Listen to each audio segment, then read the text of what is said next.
देख रहे हैं के न्यूज, खबरों का सारथी।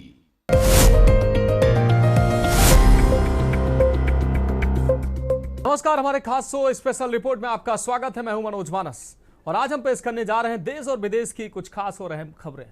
और आज हम सबसे पहले बात करेंगे यूपी मिशन शक्ति 5.0 के आगाज की, जिसका सीएम योगी ने लखनऊ से आगाज किया है।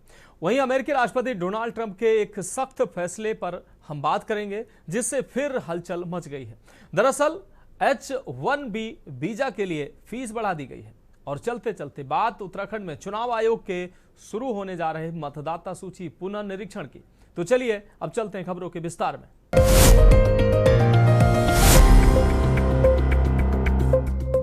तो स्पेशल रिपोर्ट में पहली अहम रिपोर्ट का रुख करेंगे। राजधानी लखनऊ में शनिवार को लोक भवन सभागार में नारी सुरक्षा, सम्मान एवं स्वावलंबन के लिए समर्पित मिशन शक्ति 5.0 का शुभारंभ हुआ। सभी थानों में 9 स्थापित मिशन शक्ति केंद्रों का उद्घाटन भी किया गया। मुख्यमंत्री योगी आदित्यनाथ ने मिशन शक्ति केंद्रों से संबंधित एसओपी की पुस्तिकाओं का विमोचन किया। यह खास रिपोर्ट देखिए। यूपी मिशन शक्ति 5.0 का शुभारंभ। मुख्यमंत्री योगी आदित्यनाथ ने मिशन शक्ति के 5वें चरण का शुभारंभ करते हुए अधिकारियों को निर्देश दिए कि उपद्रवियों से सख्ती से निपटें। उन्होंने गोरखपुर, गाजीपुर, बरेली और मेरठ की घटनाओं पर नाराजगी जताई और पुलिस को सतर्क रहने के लिए कहा। मुख्यमंत्री योगी ने महिलाओं की सुरक्षा सुनिश्चित करने, पूजा पंडालों के आसपास पुलिसकर्मियों को तैनात करने और निर्बाध बिजली आपूर्ति सुनिश्चित करने के निर्देश दिए। हम लोगों ने पहले चरण में जो कार्यक्रम आगे बढ़ाए थे, उन कार्यक्रमों के पीछे का ध्येय भी यही था कि महिला संबंधी अपराधों को न्यूनतम स्तर पर ला करके समाप्त करना है। और मुझे प्रसन्नता है कि प्रदेश सरकार में जो कार्यक्रम प्रारंभ किए गए, अकेले एक वर्ष में यानी 1 जनवरी 2024 से अगर हम लोग अब तक के मामलों में देखेंगे, केवल 24 और 25 तक के ही मामलों को देखेंगे, तो हम लोगों ने 9,513 ऐसे मामलों में 12,271 अपराधियों को दंडित करवाया है, जिनमें 12 अपराधियों को तो मृत्यु दंड की सजा करवाई है। कानून तोड़ने का प्रयास किया तो बुरा होगा अंजाम। मुख्यमंत्री योगी आदित्यनाथ ने कहा कि एक अपराधी मारीच बनकर आया था, लेकिन जब पुलिस की गोली से घायल हुआ तो चिल्लाने लगा कि गलती हो गई, जो मैं उत्तर प्रदेश में आ गया। यही अंजाम हर उस अपराधी का होगा जो कानून तोड़ने का प्रयास करेगा। सीएम योगी ने साफ शब्दों में कहा कि प्रदेश सरकार अपराधियों के खिलाफ जीरो टॉलरेंस की नीति पर काम कर रही है और जो भी महिला सुरक्षा या कानून व्यवस्था के खिलाफ काम करेगा, उसके खिलाफ सख्त एक्शन होगा। उन्होंने पुलिस बल में महिलाओं की भागीदारी पर भी खास जोर दिया। सीएम योगी आदित्यनाथ ने बताया कि साल 2017 तक यूपी पुलिस में सिर्फ 10,000 महिला कार्मिक थी, लेकिन साल 2017 के बाद भर्ती अभियान के तहत महिला पुलिस कर्मियों की संख्या 44,000 से ज्यादा हो गई। उन्होंने कहा कि पहले चुनौती ये थी कि महिलाओं की ट्रेनिंग कहाँ कराई जाए, लेकिन अब प्रदेश में ही 60,200 से ज्यादा पुलिस आरक्षियों की ट्रेनिंग कराई जा रही है। हर एक विभाग को अपनी जिम्मेदारियों को समझना होगा, क्योंकि जब महिला बीट पुलिस अधिकारी पंचायत सचिवालय में जाएंगे, वार्ड स्तर पर जन जागरण के किसी कार्यक्रम के साथ जुड़ेगी, तो पहला संवाद उसका सुरक्षा से संबंधित ही होगा। संवाद महिलाओं के साथ, गांव की महिलाओं के साथ, नगर के मोहल्लों की महिलाओं के साथ, सुरक्षा के से जुड़ी हुई कोई प्रश्न, किसी महिला को घर की हिंसा से, घरेलू हिंसा से परेशान होगी, उनकी मदद कैसे करनी है। हमारा प्रयास होना चाहिए कि घर की हिंसा हो या बाहर की हिंसा, इस हिंसा से निपटने के लिए सही परामर्श उपलब्ध करवाना, ये चीजें बताना। हिंसा से जुड़ी भी कोई घटना नहीं है तो हमें वेलफेयर की स्कीम के साथ उन्हें जोड़ना होगा। उन्हें बताना पड़ेगा कौन कौन सी स्कीम है, कैसे इनसे लाभान्वित हो सकते हैं। इसके बारे में वहां पर स्वास्थ्य संबंधी कार्यक्रम के लिए एएनएम भी रहेंगी। आंगनवाड़ी भी पोषाहार मिशन के साथ जोड़ने के लिए उपलब्ध रहेगी। आशा वर्कर भी रहेगी, राजस्व से संबंधित मामलों को लेकर के लेखपाल भी वहां का वहां मौजूद रहेगा, ग्राम सभा से जुड़े हुए विभिन्न योजनाओं को लेकर के रोजगार सेवक आदि भी वहां उपलब्ध रहेंगे, ग्राम्य विकास अधिकारी भी वहां मौजूद रहेंगे, पंचायत सहायक मौजूद रहेंगे। ये 8-9 प्रकार के लोगों की उपस्थिति में जब हम गांव की महिलाओं के साथ संवाद बनाएंगे तो स्वाभाविक रूप से समस्या का समाधान का रास्ता निकलेगा। महिला सशक्तिकरण की दिशा में किए गए कार्य। सीएम योगी ने महिला सशक्तिकरण की दिशा में किए गए कार्यों का भी जिक्र किया। उन्होंने कहा कि साल 2017 से पहले पोषाहार योजनाओं में गलत तत्व सक्रिय थे और महिलाओं को उनका लाभ नहीं मिल पा रहा था, लेकिन अब 60,000 से ज्यादा महिला स्वयंसेवी समूह की बहनें हर महीने आय अर्जित कर रही हैं और आत्मनिर्भर बन रही हैं।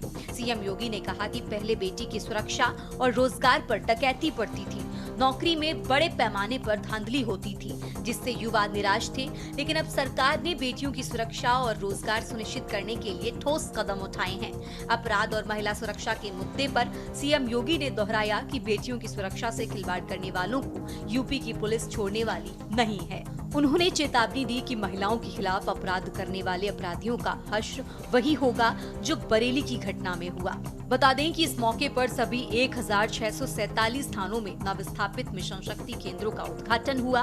मुख्यमंत्री योगी आदित्यनाथ ने मिशन शक्ति केंद्रों से संबंधित एसओपी की पुस्तिकाओं का विमोचन किया। कार्यक्रम में उप मुख्यमंत्री ब्रजेश पाठक और मंत्री बेबी रानी मौर्य समेत अन्य लोग मौजूद रहे। स्पेशल डेस्क के न्यूज इंडिया। तो स्पेशल रिपोर्ट में अब बात अगली हम रिपोर्ट की करेंगे। अमेरिकी राष्ट्रपति डोनाल्ड ट्रंप के एक सख्त फैसले से फिर हलचल मच गई है। आपको बता दें, अब मौजूदा वीजा होल्डर्स सहित सभी H-1B वीजा कर्मचारियों को अपनी कंपनी के जरिए हर साल 1 लाख अमेरिकी डॉलर का भुगतान करना होगा, वरना रविवार से उन्हें देश में दाखिल होने से रोकने का फरमान जारी किया गया है। पेश है एक खास रिपोर्ट।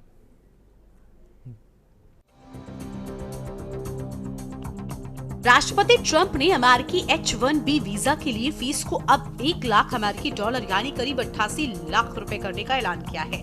ट्रंप की तरफ से शुक्रवार को लिए गए फैसले के बाद मौजूदा वीजा होल्डर्स समेत H-1B कर्मचारियों को रविवार से अमेरिका में एंट्री लेने से रोकने के निर्देश हैं, जब तक कि उनकी कंपनी कर्मचारी के लिए 10,000 अमेरिकी डॉलर की सालाना फीस का भुगतान नहीं करेगी। बता दें कि आदेश में कहा गया है कि यह ऐलान गृह सुरक्षा विभाग को व्यक्तिगत विदेशी नागरिकों, किसी विशेष कंपनी में काम करने वाले विदेशी नागरिकों या किसी विशिष्ट उद्योग में काम करने वाले विदेशी नागरिकों के लिए प्रतिबंध में छूट देने की इजाजत देता है, अगर एजेंसी के हिसाब से H-1B राष्ट्रहित में पाया जाता है और अमेरिका सुरक्षा या कल्याण के लिए खतरा पैदा नहीं करता है। हवाई टिकट हुआ महंगा। ट्रंप के फैसले के कारण अमेरिकी हवाई अड्डों पर अफरा तफरी मच गई है।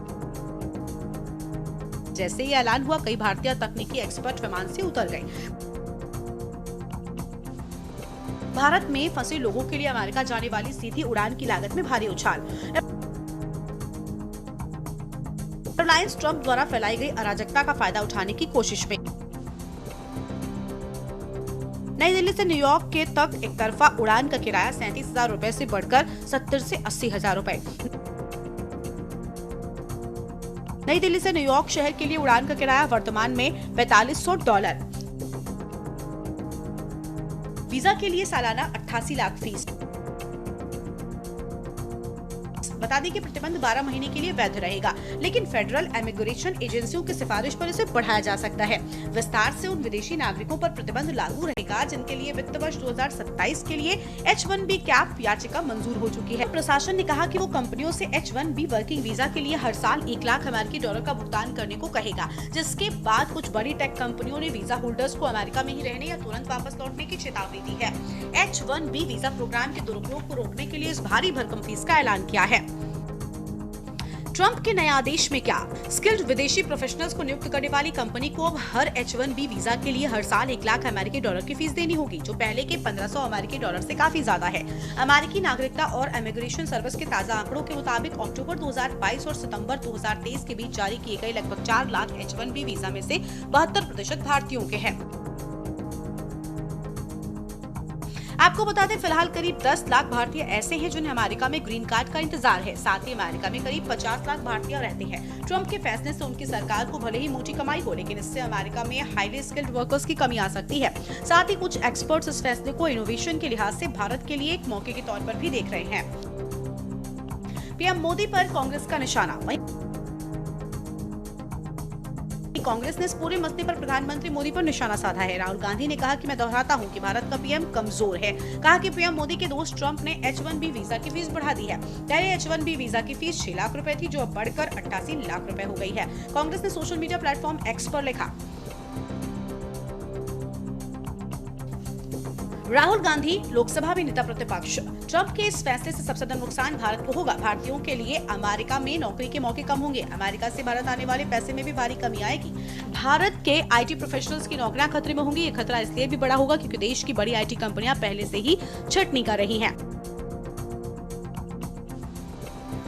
अमेरिका की US citizenship and immigration services के मुताबिक साल 2025 में सबसे ज्यादा H1B वीजा अमेज़न को मिले हैं, जिसकी संख्या 10,044 है। टाटा कंसल्टेंसी सर्विसेज को 5,505 वीजा के साथ दूसरा स्थान मिला है। वहीं इस मामले में ट्रंप प्रशासन का कहना है कि H1B वीजा का गलत इस्तेमाल हो रहा है, इसलिए ऐसा कदम उठाया गया है। जारी आदेश में बताया गया कि 2000 से 2019 के बीच अमेरिका में विदेशी विज्ञान, प्रौद्योगिकी, इंजीनियरिंग, गणित वर्कर्स की संख्या 1.2 मिलियन से बढ़कर 2.5 मिलियन हो गई है। स्पेशल डेस्क के न्यूज इंडिया।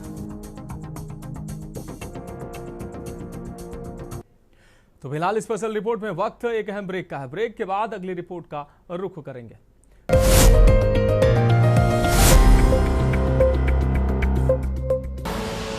आप देख रहे हैं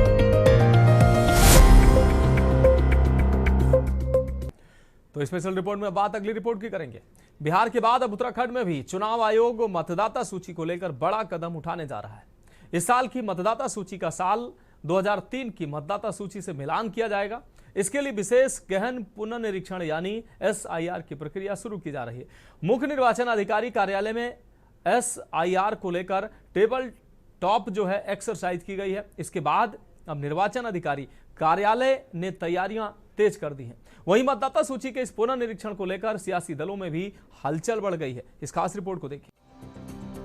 भारत निर्वाचन आयोग के निर्देशों के तहत उत्तराखंड राज्य निर्वाचन आयोग भी मतदाता सूची का SIR का काम शुरू करने जा रहा है। राज्य निर्वाचन आयोग ने इस बारे में अपनी कमर कसनी शुरू कर दी है। चीफ इलेक्शन कमीशन ने राजनीतिक दलों से SIR को गंभीरता से लेने को कहा है। मुख्य निर्वाचन अधिकारी डॉक्टर VV पुरुषोत्तम ने भी सभी राजनीतिक दलों के प्रतिनिधियों से ये आग्रह किया है कि ये मतदाता पुनर्निरीक्षण को गंभीरता से लें। उन्होंने 11,733 पोलिंग बूथों पर एक VLO नियुक्त करने के लिए कहा है। अभी तक कुल 2,744 VLO के नाम निर्वाचन विभाग को मिल पाए हैं। राज्य की 70 विधानसभाओं में मतदाताओं को अब अपने नाम स्वयं मतदाता सूची में खोजने होंगे। यदि नाम नहीं है तो दर्ज कराने के लिए जरूरी दस्तावेज देने होंगे। यदि उनका नाम देश में कहीं और दर्ज है तो उसे हटाना होगा। उत्तराखंड में 2003 की मतदाता सूची के आधार पर SIR लागू किया जा रहा है। भारत निर्वाचन आयोग के अनुसार उसे ये अधिकार है कि वो अनुच्छेद 324 1950 की धारा 21 के तहत मतदाता सूची का पुनर्निरीक्षण कराए। देश भर में उक्त प्रक्रिया अपनाने से लगभग 10 करोड़ मतदाताओं के बाहर हो जाने की उम्मीद है। इससे देश में चुनाव का मत प्रतिशत भी बढ़ेगा। उल्लेखनीय है कि उत्तराखंड में बहुत से मतदाता ऐसे हैं जिनके 2 या उससे भी ज्यादा स्थानों पर नाम दर्ज होने के मामले कोटद्वार विधानसभा क्षेत्र में पकड़ में आए। देश के एक ही बूथ की मतदाता सूची पर नाम हो, ऐसे व्यवस्था निर्वाचन आयोग सुनिश्चित करने की दिशा में प्रयासरत है। वहीं बीजेपी ने इसका स्वागत किया है। बीजेपी विधायक विनोद चमोली ने SIR का स्वागत करते हुए कहा कि जैसे जैसे डेमोग्राफी सिस्टम चेंज किया जा रहा है, उससे पहले यहाँ की चुनावी प्रणाली को ठीक करना बहुत जरूरी। विनोद चमोली ने बताया कि उनके द्वारा पहले भी मुख्यमंत्री से बिहार की तर्ज पर SIR जारी करने की बात कही थी और अब यह SIR अब जारी होने जा रहा है तो निश्चित ही बहुत सी चीजों का समाधान निकलेगा। विपक्ष को शायद ऐसे मैं तो ये तो नहीं कह सकता, जानकारी की कमी है, वहाँ भी राजनीतिक लोग हैं, लेकिन जो लोकल बॉडीज की वोटर लिस्ट है वो हर बार नहीं बनती है, जबकि जो विधानसभा लोकसभा की वोटर लिस्ट है वो पिछली वाली वोटर लिस्ट चलती है और उसमें कुछ संशोधन होते हैं, नए वोटर जुड़ते हैं, तो दोनों वोटर लिस्टें अलग अलग हैं। तो ये जो आगे चुनाव आने वाले हैं, ये कोई विधानसभा के चुनाव आने वाले हैं, पिछली वोटर लिस्ट का भी संज्ञान इसमें लिया जाएगा। तो इन चुनाव की स्थिति उन चुनाव की स्थितियों में फर्क है, उसको लेकर उन्होंने कहा। और हमारी भी आपत्ति रही, बहुत सारे वोट उसमें कटे हुए थे और आपने देखा होगा कि मैंने स्वयं भी उस पर सवाल खड़े किए थे और हमारे कार्यकर्ताओं ने भी कहा कि बहुत सारी जगह वोट कटे हुए थे। वही बात कांग्रेस ने भी कही। तो हम लोग इसमें दलीय आधार पर मैं नहीं देखता हूँ, मैं मानता हूँ कि हम राजनीतिक लोग हैं और अगर वोटर लिस्ट में कोई गड़बड़ी होती है तो हम सिर्फ उसको ये सोच के नहीं कह सकते कि भाई इसका लाभ किसको मिला या इसका किसको नुकसान हुआ। नफा नुकसान से बाहर निकल कर भी हम सोचते हैं कि अगर वोटर लिस्ट में किसी का नाम नहीं जुड़ा है तो उसको मताधिकार से बाहर रखा गया है, जो उचित नहीं है लोकतंत्र। देखिए, अपनी खिसियाहट मिटाने का काम कर रहा है निर्वाचन आयोग, क्योंकि बिहार में चोरी पकड़ी गई है। किस तरह से आपने 65 लाख लोगों को गायब कर दिया है वोटर लिस्ट से, उसको लेकर कांग्रेस के नेता राहुल गांधी जिस तरह से आप पर लगातार आग बरसा रहे हैं और आपसे सवाल पूछ रहे हैं, जो आपने कर्नाटक के महादेवपुरा में किया, जिस तरह से कल माननीय राहुल गांधी जी ने आपकी वोट चोरी दिखाई है निर्वाचन आयोग की, उसकी खींच मिटाने के लिए, लीपापोती करने के लिए अब आप सारे प्रदेशों में SIR करने की बात कर रहे हैं। उत्तराखंड को लेकर तो मैं सीधे साफ तौर पर यह कहना चाहती हूँ कि अभी निकाय चुनाव हुए हमारे वहां संपन्न, उसमें 4.5 लाख वोट गायब हैं। 1.25 करोड़ की हमारे प्रदेश की आबादी है, 1.25 करोड़ में से 4.5 अगर वयस्कों के वोट आप काट देंगे तो आप सोचिए जो 80 लाख वोटर है फिर बचेगा क्या। तो आपने तो SIR बोल कर नहीं, अप्रत्यक्ष रूप से, अघोषित रूप से यहाँ उत्तराखंड में शुरू कर दिया। मोहल्ले के मोहल्ले और गलियों की गलियां यहाँ से गायब थी, लोगों को वोट ढूंढे नहीं मिल रहे थे। माननीय पूर्व मुख्यमंत्री हरीश रावत जी अपना वोट ढूंढते फिर रहे थे। कई लोग ऐसे हैं जिन्होंने अभी विधानसभा चुनाव में 2022 में वोट किया था। सबसे पहले तो उत्तराखंड क्रांति दल का ये मानना है कि जिस प्रकार से बाकी पूरे हिंदुस्तान में जो राजनीति का स्तर गिर गया है, उस ढंग से जब हमने उत्तराखंड की मांग की थी तो उत्तराखंड में ये माना गया था कि उत्तराखंड में इस प्रकार का कोई भी जो नैतिक रूप से या कोई जानबूझ कर संवैधानिक रूप से इस प्रकार के गलत काम नहीं करेगा। लेकिन हमारे दिल्ली के सरकार में, दिल्ली के कमांड में जो दल यहाँ पर जो कांग्रेस और बीजेपी का राज कर रही है, इन्होंने बाकी जगहों की तरह ही यहाँ पर भी वोटों की चोरी, चाहे मशीन से हो चाहे मतगणना पत्र से हो, वो करना और फिर से सत्ता की धमकी से वो इस प्रकार का गलत काम करते हैं। देखने में आया है कि बाकी जगहों की तरह उत्तराखंड में भी पिछले 2-3 चुनाव में लगातार जो जहाँ पर बैलेट पेपर से चुनाव होते, वहाँ पर भी कई वोटरों के नाम नहीं हैं और उन वोटरों के नाम हैं जो वोटर यहाँ के हैं ही नहीं। तो ये एक बहुत बड़ी विडंबना है।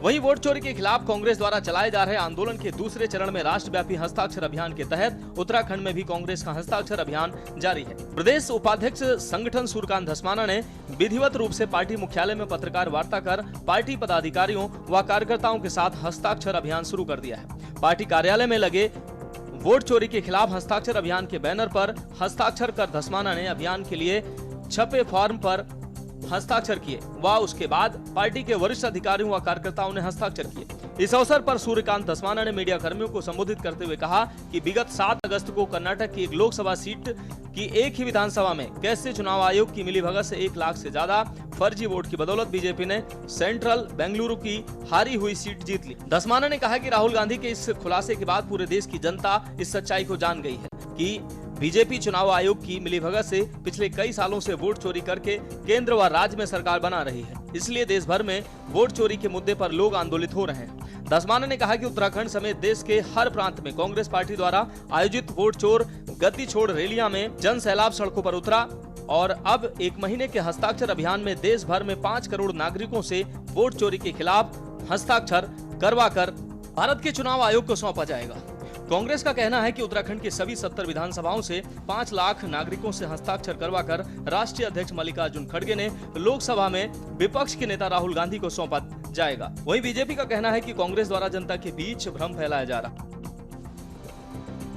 इसमें 7 अगस्त को राहुल गांधी जी ने जो खुलासा किया, राहुल गांधी जी ने कर्नाटका की एक लोकसभा सीट में किस प्रकार से एक विधानसभा में 1 लाख से ज़्यादा वोटों की हेराफेरी, डुप्लीकेट ट्रिप्लीकेट वोट बना करके किस प्रकार से वोटों की चोरी करने का काम भारतीय जनता पार्टी चुनाव आयोग के साथ मिलकर के कर रही है, इसका खुलासा जब हुआ, पूरे देश में कांग्रेस पार्टी के कार्यकर्ताओं ने वोट चोर गद्दी छोड़ का नारा बुलंद किया और वोट चोर गद्दी छोड़ का ये नारा अब आगे बढ़ते बढ़ते एक जन आंदोलन बन रहा है।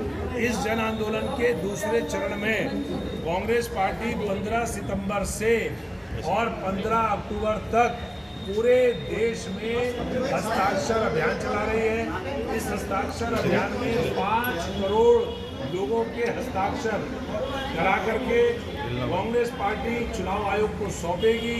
आज उत्तराखंड में भी इसका श्री गणेश कर दिया गया है। हम लोग आज सिग्नेचर कैंपेन या मुख्यालय में हमने शुरू किया है। इसको पूरे प्रदेश के 27 के 27 संगठनात्मक जनपदों में। देखिए, राहुल गांधी जी जब कल प्रेस कर रहे थे, हाइड्रोजन बम को वो फोड़ने की बात कर रहे थे, तो वो तो पूरे देश ने देखा क्या उन्होंने हाइड्रोजन बम फोड़ा। उन्होंने कहा कि मैं लोकतंत्र बचाने के लिए थोड़ा ही हूँ, मैं लोकतंत्र थोड़ा ही बचाऊंगा, मैं विपक्ष हूँ, मैं अपोजिशन में हूँ, मेरा काम दबाव बनाना है। तो कहीं ना कहीं आप समझ सकते हैं कि कांग्रेस का किस तरीके से मजाक पूरे देश के अंदर उड़ रहा होगा।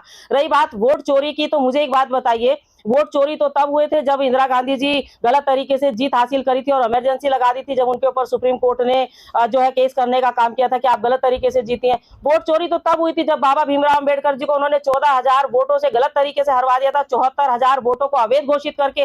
वोट चोरी तो तब हुई थी जब सरदार भाई पटेल जी को 14 वोट मिले प्रधानमंत्री बनने के लिए और जवाहरलाल नेहरू जी को सिर्फ 1 वोट मिला और उस 1 वोट के जरिए राष्ट्रपिता महात्मा गांधी जी ने उनको प्रधानमंत्री बना दिया। तो ये वोट चोरी नहीं थी। आपको बता दें कि एसआईआर का उद्देश्य विशेष गहन परीक्षण का मुख्य लक्ष्य मतदाता सूची से अनुपस्थित, स्थानांतरित, मृत और डुप्लीकेट मतदाता नामों को हटाना है ताकि सूची पूरी तरह से सटीक और पारदर्शी हो। राज्य में 2024 तक 83 लाख से अधिक मतदाता पंजीकृत हैं और हाल के पुनर्निरीक्षण में लाखों नए नाम जोड़े गए हैं। अब 2003 की मतदाता सूची के साथ तुलना कर पुरानी एंट्री की गहन जांच होगी ताकि कोई भी पात्र मतदाता छूट न जाए। एसआईआर अभियान को लेकर सत्तारूढ़ और विपक्षी दलों में चर्चा तेज हो गई है। सत्तारूढ़ दल ने इसे मतदाता सूची को पारदर्शी बनाने का स्वागत योग्य कदम बताया है, जबकि विपक्ष ने इसकी समयबद्धता और निष्पक्षता पर सवाल उठाए हैं। उत्तराखंड के साथ साथ पश्चिम बंगाल, तमिलनाडु, असम और केरल जैसे राज्य भी पहले चरण में शामिल हैं। यह अभियान 22 वर्षों में पहली बार इतने बड़े पैमाने पर हो रहा है, जिसका लक्ष्य देश भर की मतदाता सूची को त्रुटि रहित बनाना है। Uttarakhand desk report. फिलहाल स्पेशल रिपोर्ट में आज के लिए मेरे साथ इतना ही। मुझे दीजिए इजाजत और आप देखते रहिए के न्यूज इंडिया।